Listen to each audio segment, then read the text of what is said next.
Ever think what it would be like if, like, David Copperfield, the Dickens classic, was set in, like, modern Appalachia? It's kind of the premise of this book, Demon Copperhead by Barbara Kingsolver. I think it'll be super fascinating for you, especially since you're so interested in social justice. Yeah. Just a heads up. Demon Copperhead takes inspiration from Dickens, but it's a totally new story. Right. And it tackles some tough issues like poverty, opioid crisis, and how institutions can fail the very people they're meant to protect. Right. It's heavy stuff. Yeah. But Kingsolver handles it with incredible insight and heart. She does. What's so compelling about this adaptation is that she doesn't just take like the plot points and transplant them. Right. She really digs into how those timeless themes of poverty and social injustice play out in a region like Appalachia, a place that is so often misunderstood and misrepresented. It is, and that's where it gets really interesting because she makes Appalachia more than just a setting. It becomes like a character itself full of contradictions. Right. On the one hand, you have this like stunning natural beauty, strong sense of community, but then on the other hand, there's this deep systemic poverty, limited opportunities, and the opioid epidemic, which is just ever present. Right, and the landscape itself almost becomes this metaphor for the struggles that people face. Wow. You know, it's rugged, unforgiving terrain, and it really mirrors just the harsh realities of life for so many people there. Yeah, I'm struck by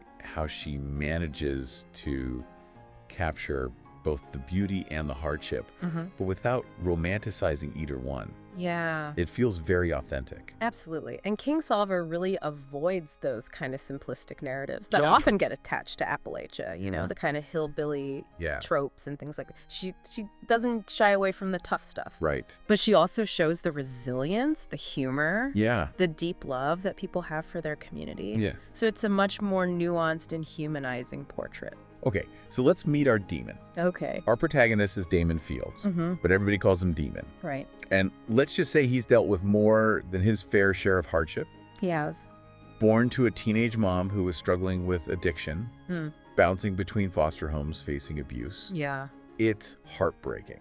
It is, and you know, that's where Kingsolver's writing really shines through because despite all of this, his voice in the novel is so vibrant. Yeah. It's full of wit and even sarcasm. He uses humor as this shield. Right. Almost like he's daring you to pity him. It makes me think about how we talk about resilience, right? Hey.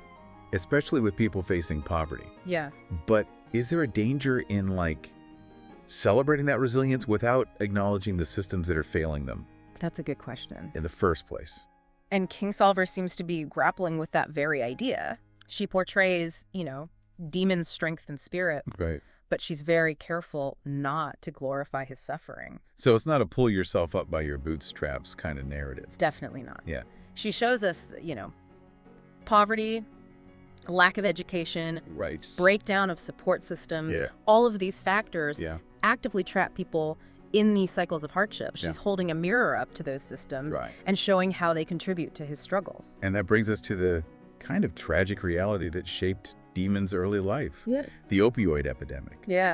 Kingsolver doesn't just mention it. Right. She weaves it into the fabric of the story, shows its devastating impact not just on individuals, but on families and entire communities. For Kingsolver, it's not just about statistics. Right. She wants us to really see the human toll of this crisis. Yeah. You know, Damon's mother, for example, becomes this incredibly poignant and heartbreaking symbol of the epidemic's grip on this region. This resonates with me, particularly given my interest in social justice. Yeah. Seeing it through the eyes of a character like that makes it so much more real. Right. So much more human. Yeah. It goes beyond just the headlines and the statistics. Exactly. And Kingsolver goes even further. Yeah. She takes aim at the pharmaceutical companies that aggressively pushed these painkillers, knowing how addictive they were. Yeah. So she connects those very personal struggles Right. to these larger forces at play. Right. And this is where the comparison to David Copperfield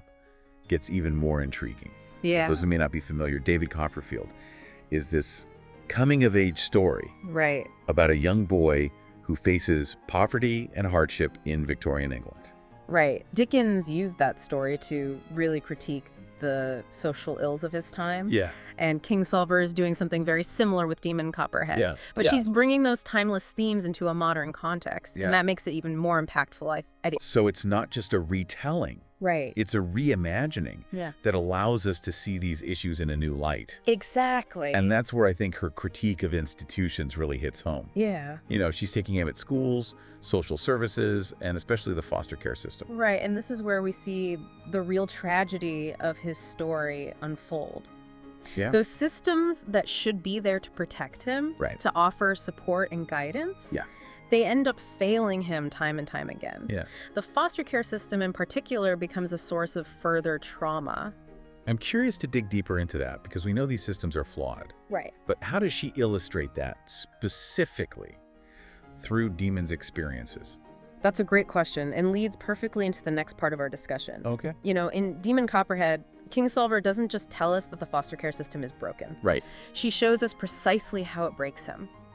Cool. She paints this really stark picture of neglect and abuse and this profound sense of being disposable. You know, we see how children are shuffled from home to home, often landing in situations that are more harmful than helpful. Right. And that's really powerful. And I think it forces us to confront some uncomfortable truths about how we as a society treat our most vulnerable members. Absolutely. It's not just about pointing fingers or anything like that. It's about raising awareness, sparking a conversation, and hopefully prompting some real change.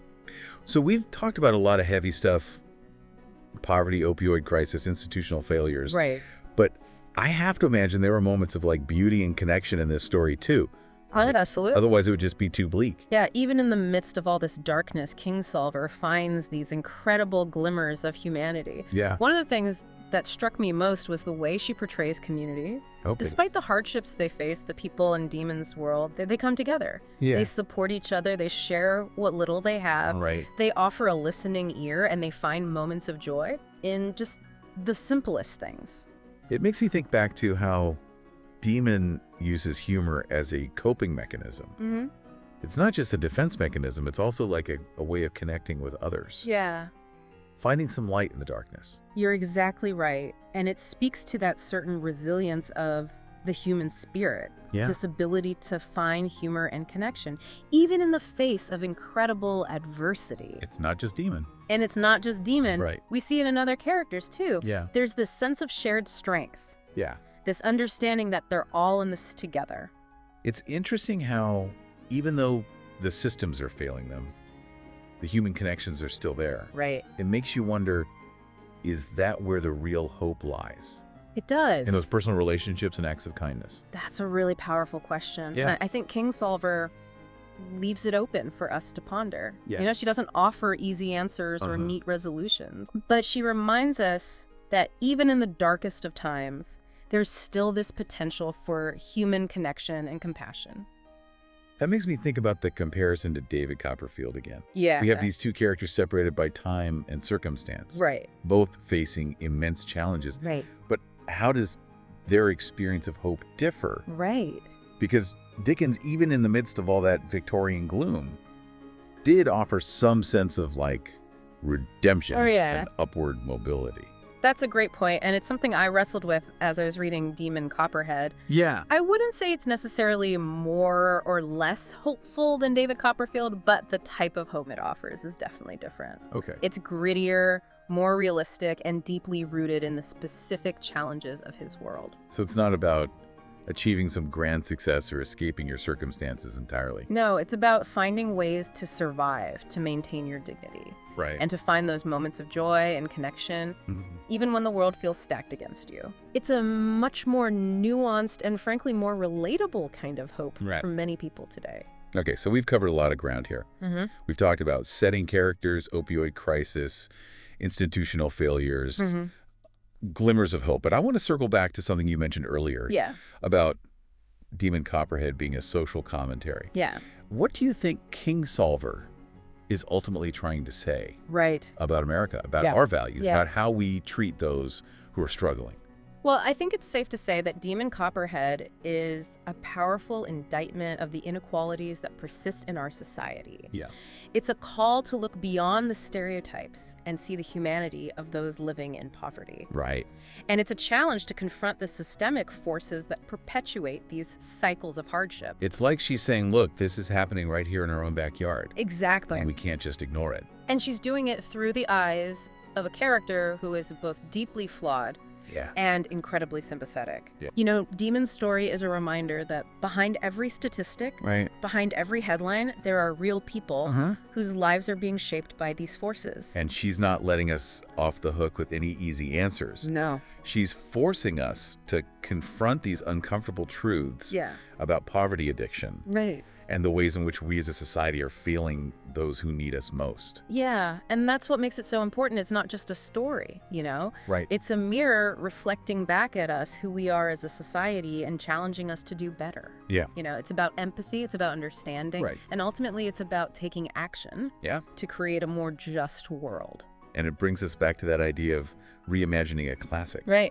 How does Demon's story set in modern Appalachia change how we read and understand David Copperfield? Yeah. Does it give us a new perspective on those timeless themes? Absolutely. By transposing it to a different time and place, you know? Yeah. Kingsolver allows us to see those themes through a fresh lens. Right. And it's not just about updating the setting. Right. It's about deepening our understanding of the human condition. So we're not just reading a rehash of David Copperfield. Right. We're getting a whole new layer of meaning by seeing these themes play out in a different context. And I think that's what makes Demon Copperhead such a brilliant work of literature. Yeah. It's both an homage to a classic and a really powerful statement in its own right. Okay, last big question before we wrap up. Okay.